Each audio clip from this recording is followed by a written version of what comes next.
So you know what? Let us get started, and I'm sure Carol will pop in a little while. I know everyone is really busy. So as I was saying, Marnie, we have a few sponsors, which is Epson and Photo Shelter and Pro Photo Daily and American Photography. This is our last night of our 12th week of presenting photojournalists who are covering the war in Ukraine. I can't, I cannot thank you so enough, Marnie, for coming in and doing this. And so tonight we have Carol Guzzi, who's a four-time Pulitzer Prize winner, who will be up probably about quarter to eight, something like that. We're waiting for her to pop in. But we start the night with a dear friend who's been here before, Marnie Staab. So it's all yours. Yeah, hey, I will share my screen in a minute, but my name is Maranie. I am a photojournalist currently based in Pittsburgh, Pennsylvania, and I've spent a fair bit of time in Ukraine over the past few years. The first time I presented, I shared some of my work from 2022. I spent a little over 3 months in Ukraine, but what I want to do tonight is really focus on one story, and to the extent anyone's interested, I'd love to field any questions and share a little bit of the behind the scenes of how I ultimately spent well, it's a little bit over 18 months working on a story and ultimately got it published. So I'll kind of go through that process and welcome questions. My understanding is you can like ask questions throughout and then we'll have a Q&A at the end. So let's see. Yeah, anyone can put a question in the chat room and we'll integrate it into the conversation. So let's see.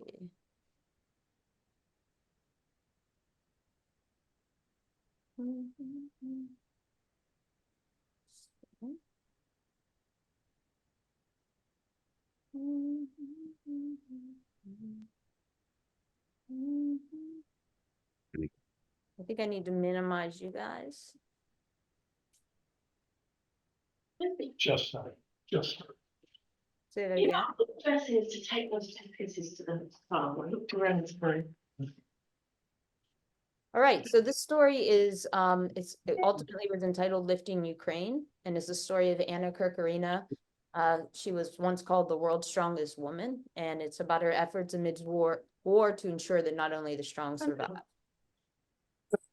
So the first thing I did was I just put together a handful of images to give you an overview of the work I did previously, just to give you a slightly wider breadth of who I am. When I first went to Ukraine, I focused on like what was initially this human displacement,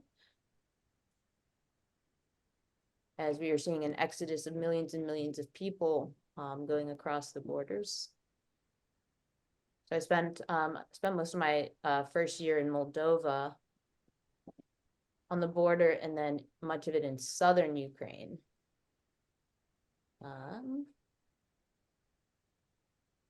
And did you have a plan of where you were going, or is that more directed by who you were working for from the assignment standpoint? So when I first went to Ukraine, it was I went on my own. So I'm freelance, I'm independent, and my life is piecemeal, and it's always a blend of work that pays and work that I'm motivated to do because I care deeply and am curious and want to be able to contribute. So I bought a plane ticket on my own about 1 week after so it was the first week of March. So February 24th is when Russia initially invaded, and I was there the first week, and I essentially stayed for a little over 3 months. So I went to Moldova, and the reason I went to Moldova is because I didn't see anyone reporting there. A lot of people went to Poland because Poland was receiving the highest number of refugees, and so I opted to go in the opposite direction. It ended up being a really good experience for a lot of reasons. I was one of the few people at that border at the time. Yeah, it was just it's wild to have been there numerous times over the past 2 years to see just how the situation. So I covered the human aspect and then tried to show this juxtaposition between war. So this was in Odessa, normal life versus, as you can see in the background, very much the visual presence of war. And this is in Kharkiv. And then I was able to pick up some work while there, and it was working with the World Bank, basically focusing on destruction of residential buildings and schools. So I did, I'm a licensed drone pilot, and so did a lot of drone work for them. And so the way you work, you'll go and then you'll notify all of your potential clients, I'm Yeah. here. And then they start to say, okay, we'll hire you for 3 days, 5 days, go here, go there. Yeah, it's always some combination of that. Editors, they're much more like, especially if you're based in the US, we have a ton of talented journalists all around the world. So it's much, unless you are, you know, what a relatively, you know, one of the few staff people that are still sent internationally. Editors are more likely to hire you if you say, hey, I'm here, instead of, hey, I want to go here. Right. That's been my experience. Then over the years, I've built up a number of contacts. I do a lot of work with aid organizations. I was just in South Sudan and Kenya for about 6 weeks. Just got back about 10 days ago. So it's just, you know, sometimes I just go somewhere and just tell people I'm here. And then with the story of Anna, which I'm about to jump to, just trying to show the amount of devastation and destruction. And the segue will be, I had done all of this, and then in 2022, I met Anna through a friend. I was actually doing work with World Central Kitchen, which is an organization a lot of people may have heard of by now, unfortunately, because of the most recent tragedy. But I asked my contact there, my friend there, you know, who here is doing extraordinary work? Who Mhm. here, and are people not talking about? So this was almost 2 years ago. I met Anna, and I was with her for a few hours on this first day, and I made a handful of photographs. And it was explained to me that Anna was a bodybuilder, a world champion power lifter, and she was also very passionate about rescuing animals. Starting the day that Russia invaded, she basically stopped what she was doing, which was like training people for fitness, and started going into these war-torn villages and rescuing and rehoming animals. So during this first just few hour visit, she shared some of the work she was doing. So this is just but one picture of like one of the animals that she rescued. And what city are we in? So we are in Mykolaiv, and you'd see it if you saw it on a map. It'd be Mykolaiv, depending upon the spelling, and that is in southeastern Ukraine, and it's a port city. So you like as you go further east, and while I was there, it was like getting hit. It was near Kherson or Kherson, Kherson, and so Anna was very much in the midst of this. Whenever there was a strike, she and what became a cohort of like volunteers would go, and a lot of people were focused on the humanitarian side of things, and she would rescue, you know, the pets that were left behind and or that had been injured. And she's still doing that to this day, but we'll get to that. And this is all from this first visit. And I also was able to spend just a few minutes with her in her gym. And she shared with me, so this was I'm in Pittsburgh, so this was interesting to see. Just like that she had traveled to the United States, and you know, she had won many awards, including the title of World's Strongest Women in another fitness competition. And this is, I think, one of the last images, just to give you an idea of what the outside of her house looked like visually. Again, this was just at the very beginning of the war. So her home quickly turned into this refuge for animals, as well as a place where people were donating. That's all pet food and supplies. And so this is the last image from my first visit in 2022. I'm just going to take a pause here to say that, like, I left Ukraine a little after meeting Anna. This was one of the last things I did after that. Like, I gave you a taste of what I'd spent 3 months doing. And a year passed, and I just couldn't. I followed Anna on social media, and something to note is that she had built up a social media following through the fitness work she did, where she has almost 1 million followers on her YouTube channel, and several 100,000 followers on Instagram, and she was using that platform to share the work that she was doing with animals. So a year passes, and I decided I want to go back to Ukraine, but I didn't want to just go without a story, and I couldn't stop thinking about Anna. It was just I did a Google search, and nothing had come up. So there was a lot of just pieces that elements to her story rather, and who she was and what I understood about the work that she was doing that made it a pitchable story. So I started pitching it around, and it was my first like successful international like pitch to a publication called Long Lead. And so in short, in August of this past year in 2023, I went back and I spent a month essentially living with Anna. So deeply immersed in her life and in her work.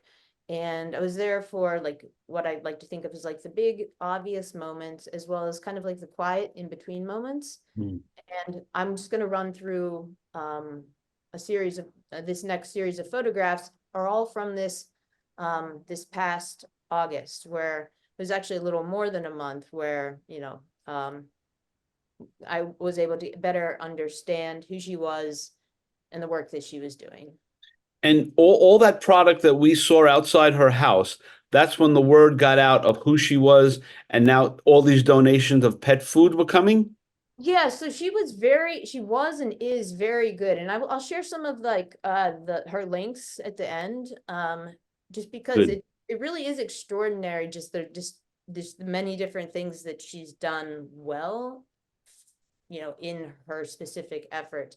And part of that is, utilizing social media to say, hey, I have an animal that needs rehomed, or I'm in need of XYZ. And Anna's person, like, there's like, it's more than just the work. She was, I imagine we've all met people like this in life, where there's just something about them that is captivating. And as a storyteller, she had all of like the elements of doing important work and world's strongest woman, and visually, as we can see, compelling and interesting, and there's something there. But her personality was also one that like people wanted to help. So yeah. So this is one of the first images I made in August, where she's treating a cat that was unfortunately injured in a Russian airstrike. And this is in her personal shower. Again, her home would become like a refuge for animals in the interim of getting them rehoused.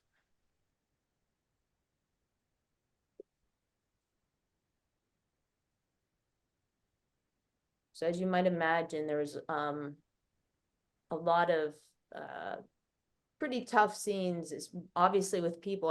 I'd seen plenty of that before, and also with animals.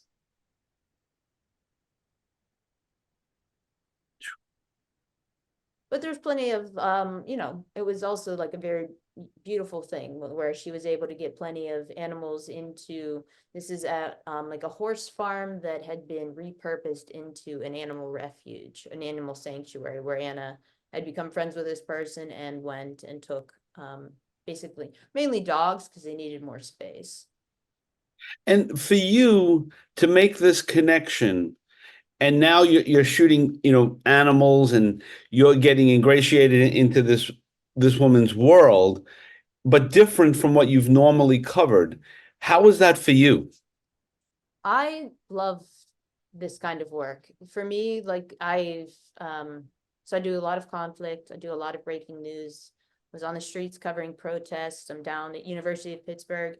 But to be able to establish trust and rapport, and to spend a long period of time with someone and with a story, like that's a gift.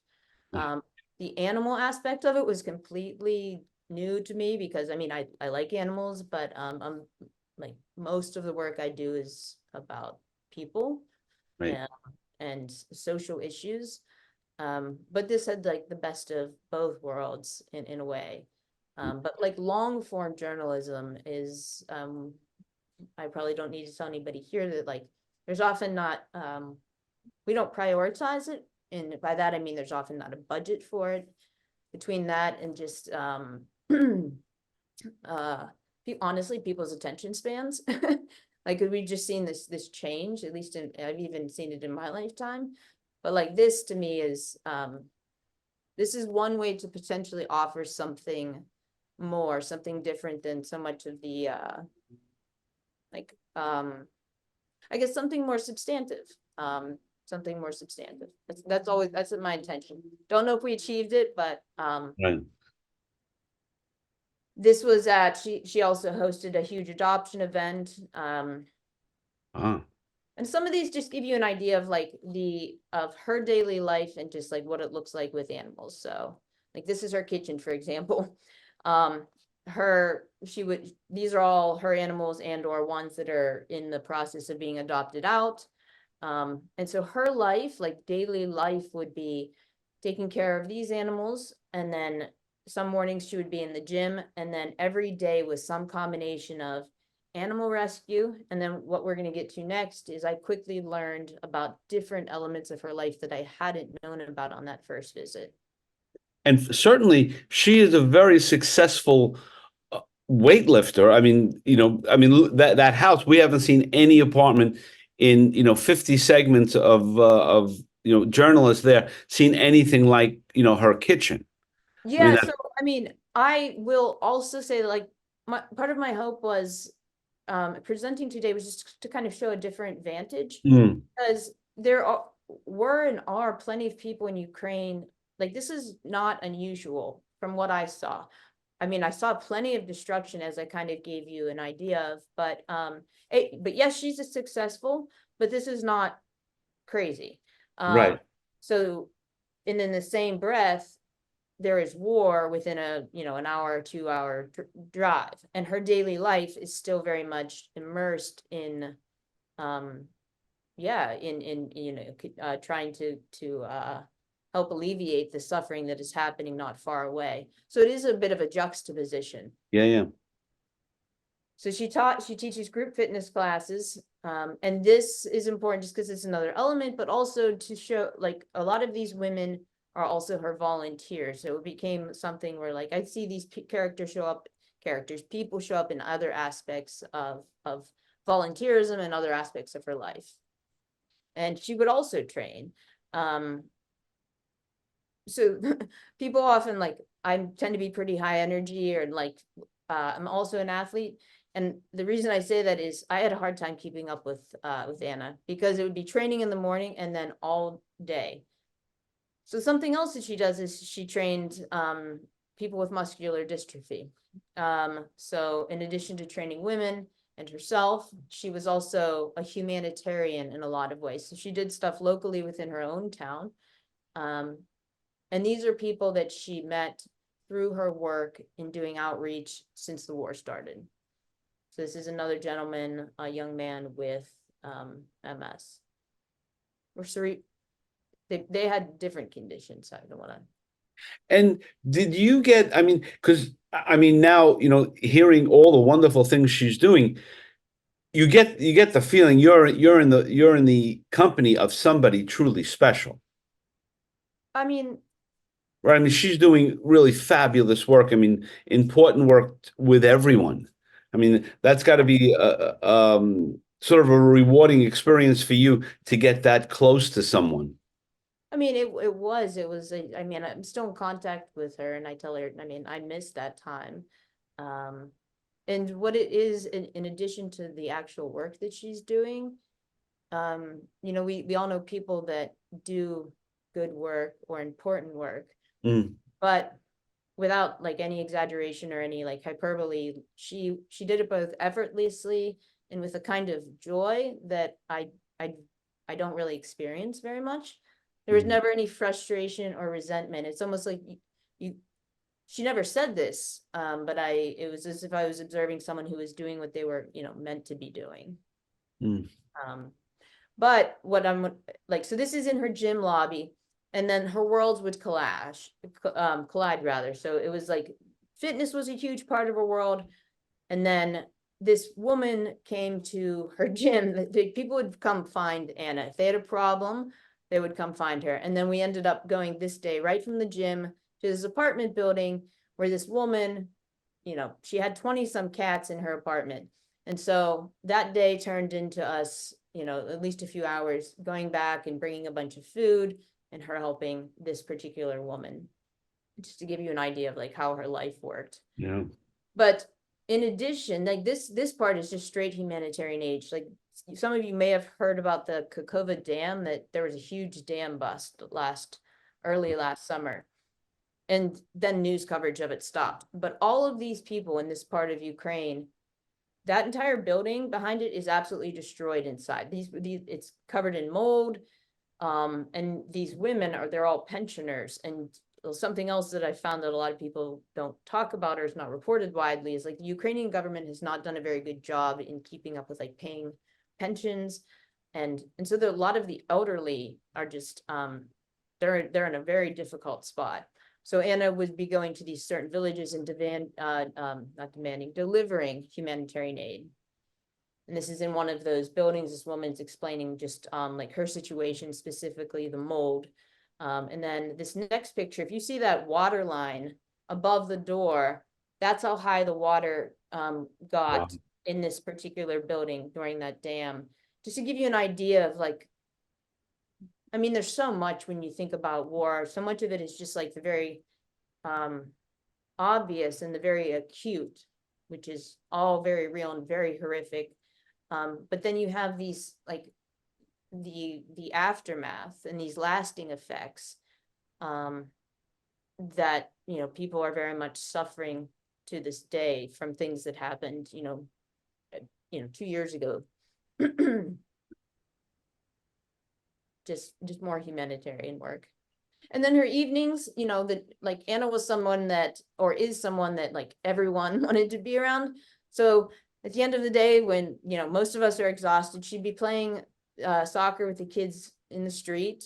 And then, you know, these moments of reprieve where she spent a lot of time on her phone, and it was always, you know, coordinating the next day's work or fielding phone calls from people that needed help.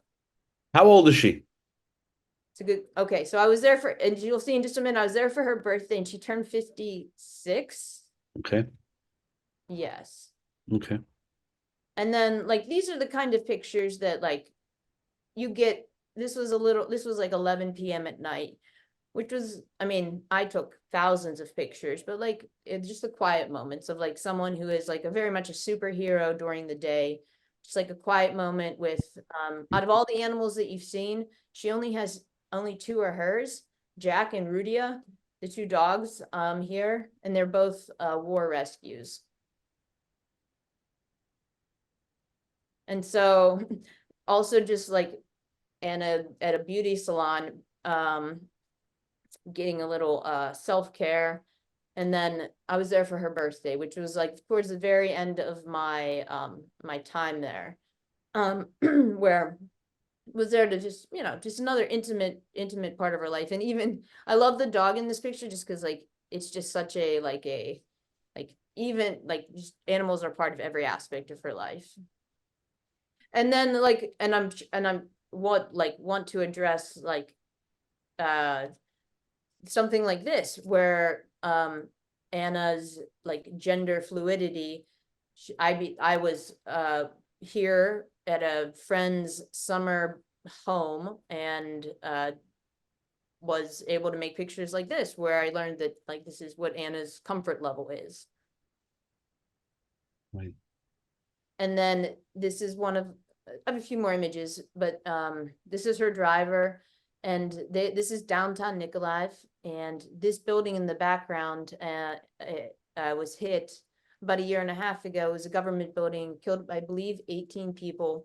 And just gives you an idea that this is, you know, a few minutes from Anna's house. So it's just very much in the, like, you know, again, the word juxtaposition, but living amidst the realities of war. Anna's, again, huge on social media. So just, she's making a social media post here, preparing to. And then I just ended with a few pictures to give you an idea of like, so this is her when she was much younger. She worked in a zoo she was a bit of an animal whisperer. And I'm kind of going through a lot of this quickly, because of time, but also what I want to ultimately show you, like the result of this. I hope you'll be interested enough to spend some time with what was ultimately published. Yeah. And this is when she first started training. She was very young.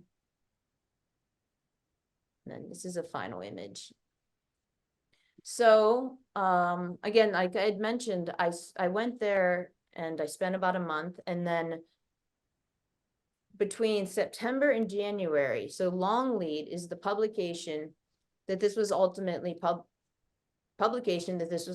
published with. And I'm a huge fan of theirs because they support long form journalism and podcasts, writing, and I had the privilege of being there my story, this story, was their first foray into visual, like photos.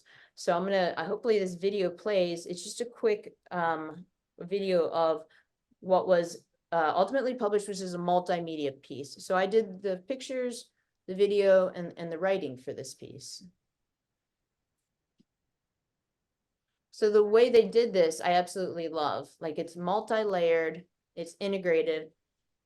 Several of these are videos, and then we incorporated the writing and the caption. And you can see there's like little videos embedded into all of this to kind of augment the story as you work your way through the story. Mhm. So this whole time, like, I was always trying to do like triple tasking, photos, videos, making sure to like write notes every night. And then one of the last things I did before I left was Anna, and I interviewed her for, must have been almost 4 hours. Wow. Yeah, no, it was great. Was able to record that, and it should be mentioned that she doesn't speak English.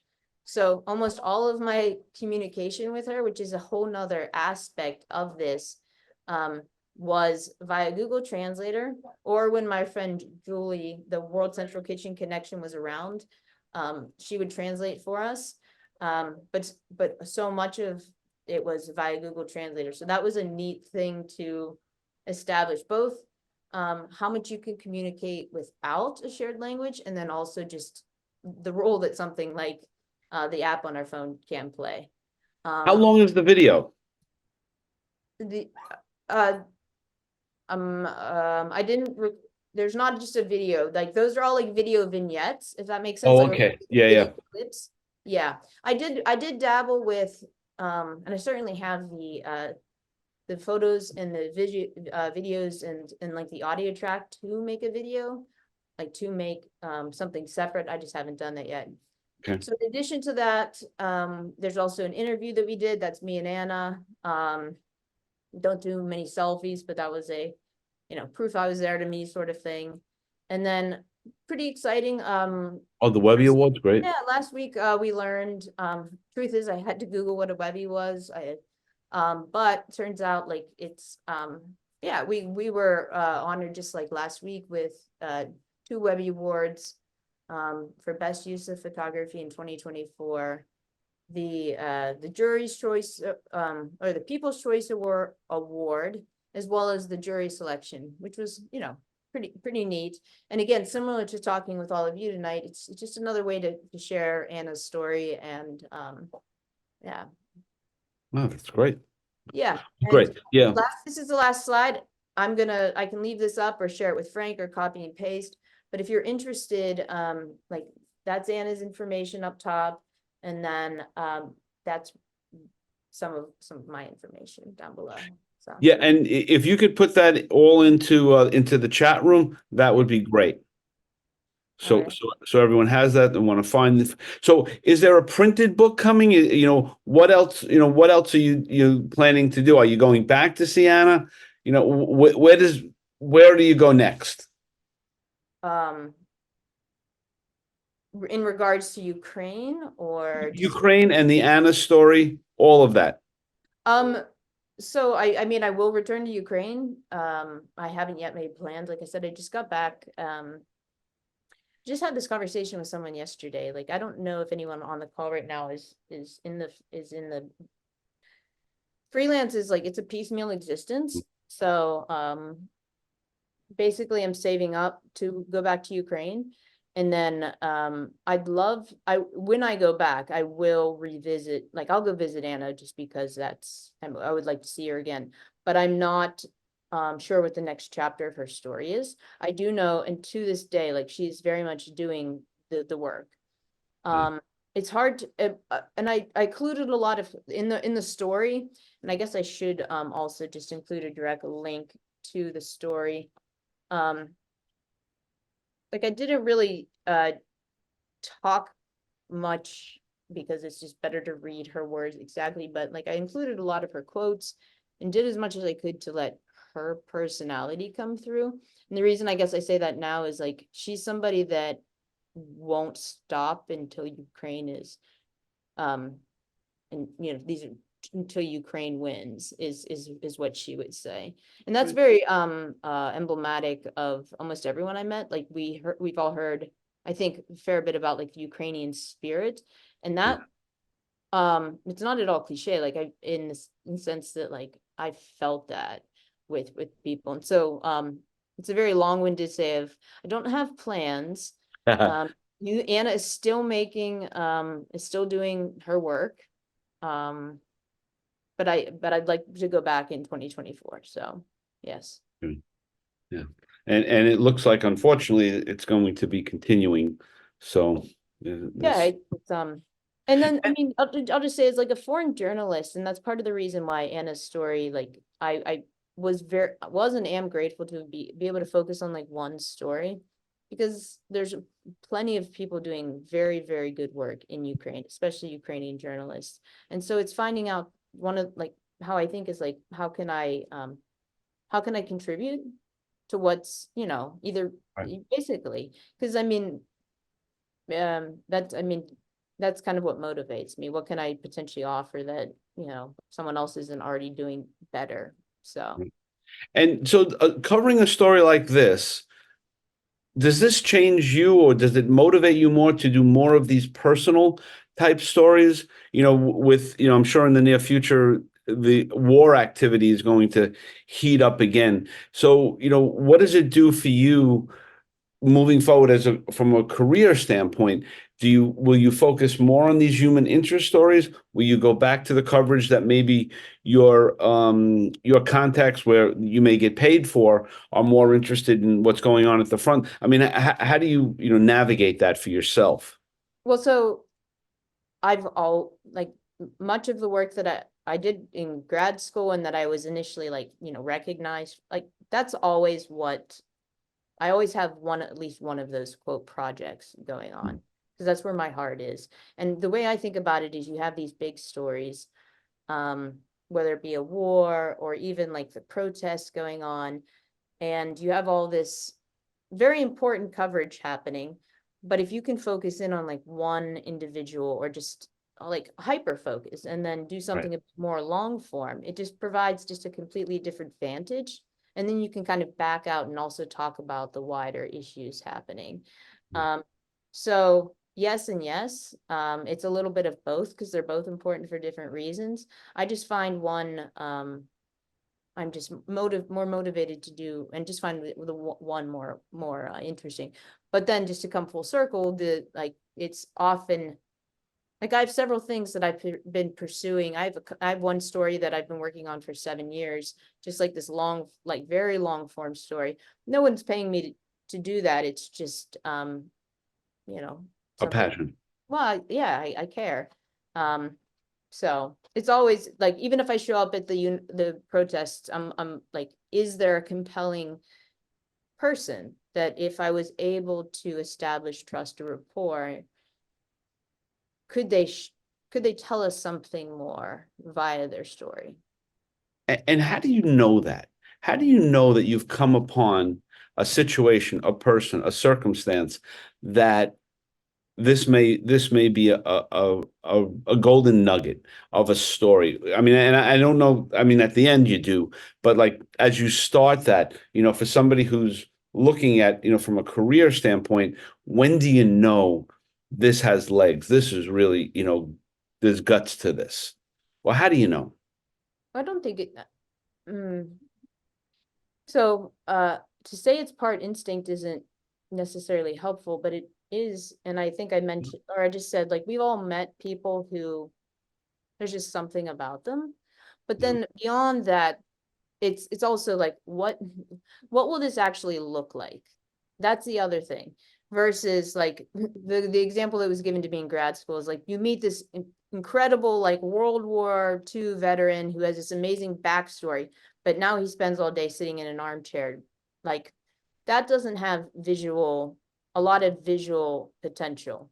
So I always ask myself, in addition, like, what could this literally look like? Mhm. But then the biggest factor with so much of this is like establishing some rapport and some trust to be allowed, to be allowed into someone's life. Um, and that's a whole other conversation. And I guess something that I've taught as a TA and like I think, and I'm still scared at sometimes like just to approach people and to ask um is a starting point.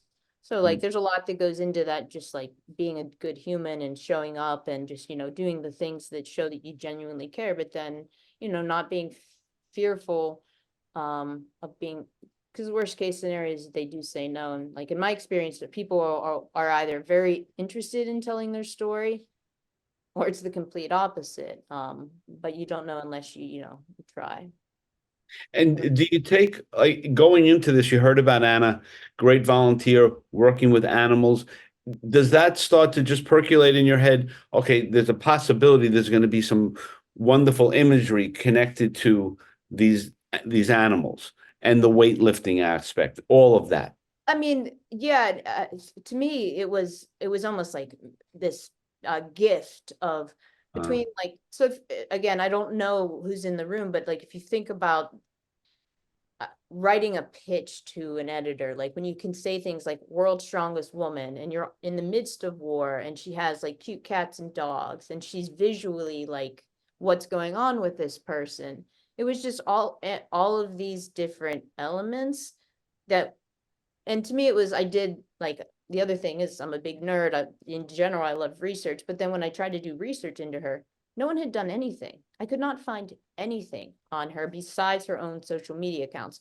So when you add in the element of like, and no one is writing about her, but she also has a social media following of like well over 1 million people between these two platforms.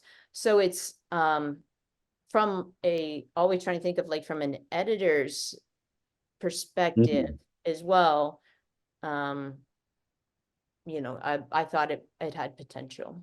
Right. So, I mean, so even in the early stages, you're thinking, how could I pitch this to an editor so that they would be excited, and they probably will be excited. Absolutely, Yeah. absolutely. Yeah. That's yeah, yeah, just it's sort of like everything comes together, right? And you just know it, you feel it, and you go with it, right? Yeah, yeah, we can say that. And like I said, just grateful that Longlead agreed to publish it. Right. Because it's, a lot of things die on hard drives, or, I do a lot of self-publishing. We all do on Right. Instagram. I have a newsletter just because, it's just tough to always get something out there. And especially the other thing is like the other thing is it's relatively rare like to be given the opportunity to have like full, I don't like ownership, or like I was able to do photo, video, and writing, Mm, and to do my best to ensure that like Anna and her story and what I experienced and saw and learned from her was represented as honestly and as accurately as I could. Because sometimes that can get lost in the mix, whether intentionally or unintentionally, or just because like a publication only has space for 200 words in one picture, or whatever it is. So it was yeah, just very grateful for the experience. and if does anyone else have any questions at the moment? You can put it in the chat room or just speak up. Um, if not, what we'll do is we'll take a 2 minute break. Everyone could get a drink or run to the boys and girls room, and then yeah. Mary, did she have security? Like, how deep was her security for her, like, area? No, so our day, like, I'm laughing just thinking about it. So like every day it was a cargo van and this bench seat in the front, and she had a driver. His name was Vovo. Definitely not security. Me in the middle, and then Anna, and that was the extent of what was happening. Yeah. Yeah. So, Wow. yeah. So, and so you're in constant contact with her now? I mean, I wouldn't say constant, Constant. but Yeah. like definitely just I ping her often and certainly told her about the Webby and Right. Yeah. send her cat pictures of my cat, that sort of thing. So Right. Okay. she's Great. she's a wonderful human, and like that's always that's a dream, being able to share someone like that with the world. So I hope you guys hope it certainly wasn't the frontline stuff that I know other No, no, people this is really wonderful. And Tom has a terrific question. Is Anna still competing? That is a great question, and I'm glad you asked. Great I question. mean, I didn't have time to share so much. Long story short is yes. And she just competed for the first time in November, and it isn't, those results are included in the story, but I mean, she's incredible. Like just she won a ton more. She won like a few more world records for her age group. And also included in the stories like the number of injuries she's overcome. So all of that is to say yes. It was her first in November was her first competition in 8 years because she had an injury. So I was bummed to miss that. So the other thing to say, she might be coming to the US to compete. And I mean, if it doesn't go without saying, I'll be there if she does come to the US, which would be, to kind of Frank, to your point, that would be certainly another, I'd go because I just would love to see her, but like, it would be another element to her story. So. Yeah. I mean, yeah. Judy, yes. Anna, she doesn't get emotional much, but she loved the story. And she shared it on her social media, and she felt, she didn't use the words well represented, but she felt like it was she felt as if the story the piece did her story justice. So I think she was also surprised. I mean, that's a long time. I left in September, and then it wasn't published till January, and I kept telling her like it's coming, it's coming, it's coming. So I think she was surprised that like, oh, there was something actually going on. She wasn't just like, this American wasn't just like telling me that, something's happening in the works in the background. But yeah. No, Yeah. that's really, really true. And it really is good for us, the viewer, to see and feel these human interest stories. Because, you see so much, and, there's another part of what's going on, in these places. And I have to say, with all the presentations we've seen, we've always seen people, really caring about their pets.